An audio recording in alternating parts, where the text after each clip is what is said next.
The European Union has released a report on how it's dealing with the refugee crisis. Part of the effort includes a deal struck with Turkey in March to stop the movement of thousands of people. In exchange, Turkey would get $3.2 billion and other concessions like visa liberalisation for its citizens.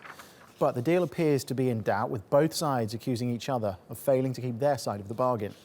Now, the EU says it's so far given Turkey $2.3 billion out of the $3.2 billion it earmarked for 2016 and 2017.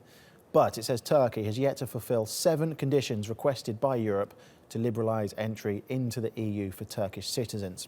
Still, the deal has helped to curb the flow of people. Refugee arrivals in Greece are down to an average of 90 people a day from a high of 10,000 that arrived in a single day in October 2015. Well, let's get more on this from Jack Parrock, who is in Brussels.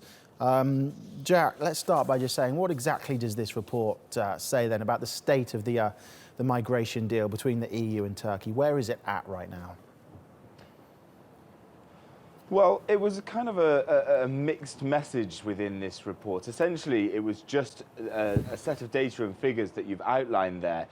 The thing that Ankara is going to be looking for in the Turkish government is about visa liberalisation. For the Turkish government, that is incredibly important. It was something they insisted on when they signed the deal with the European Union to stop, to prevent people leaving the Turkish coastline and entering Greece and therefore entering the European Union. They said that visa liberalisation must be involved, and they're pressing the European Union to move forward on it. But there's 7 things now left that the EU says Turkey has not fulfilled in order to get visa liberalisation for its citizens. Some of them being things like introduction of biometric passports for their citizens, so that the EU can check who is coming and that passport actually links to the person that is entering into the bloc. Also, issues like data protection and definitions of security issues that need to be homogenised, essentially, according to the European Union between the two sides.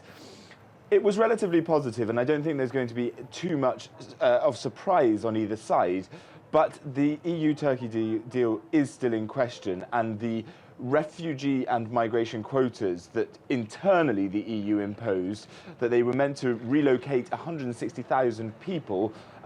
The EU's Migration Commissioner Dimitri Avramopoulos said that they've only managed to do 8,000. He admitted that that was not good enough and not successful.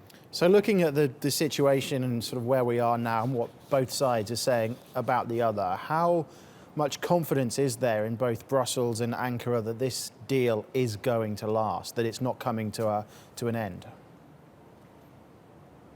Well, at the moment, it doesn't feel like there is much confidence, but the deal is holding. We've heard from the Turkish President Recep Tayyip Erdogan saying that he doesn't think much of this deal and he's not too bothered about its continuation, but still hasn't cancelled it, bearing in mind that $2.3 billion have gone to Turkey from the European Union, according to the European Union.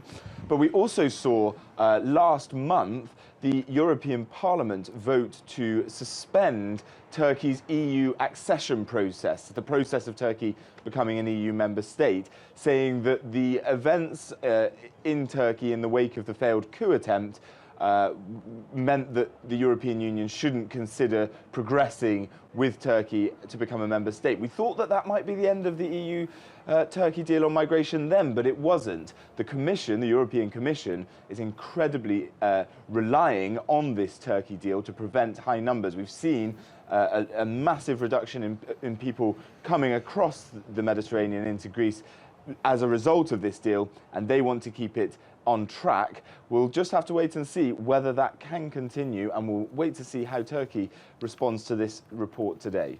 OK, Jack, thank you.